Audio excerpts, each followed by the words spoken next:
In August of 2005, Hurricane Katrina ravaged through the Gulf Coast, displacing hundreds of thousands of people, causing thousands of deaths, and the flooding of 80% of New Orleans, Louisiana, and a total incompetence from local, state, and federal government.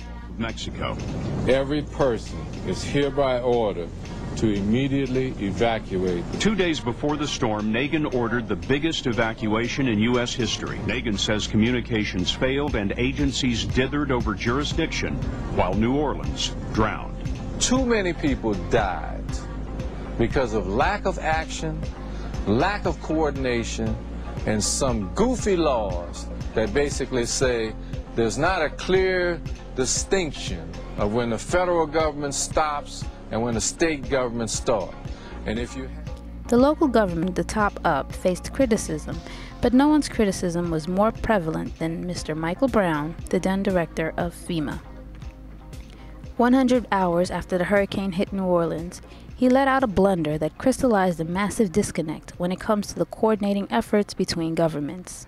I will tell you this, though. Every person in that convention center, we just learned about that today.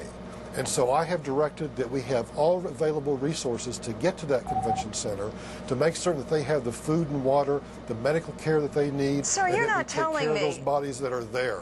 Sir, you're not telling me you just learned that the folks at the convention center didn't have food and water until today, are you?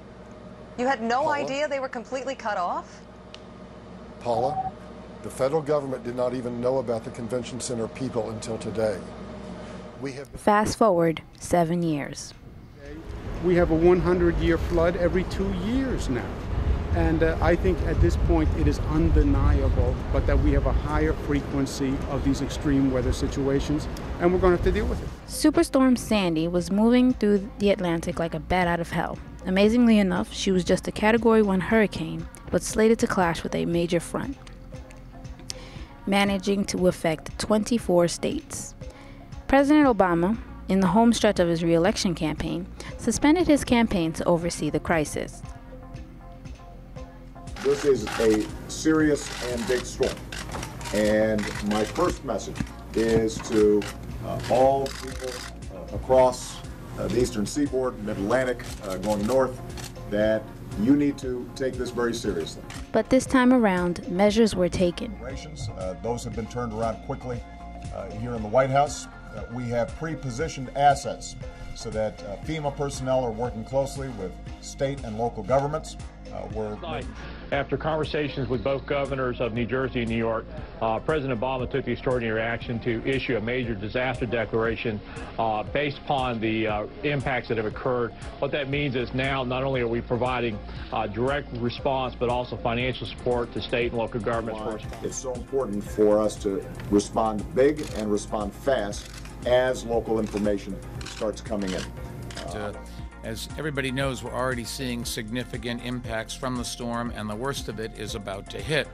I think we have done all we can to prepare.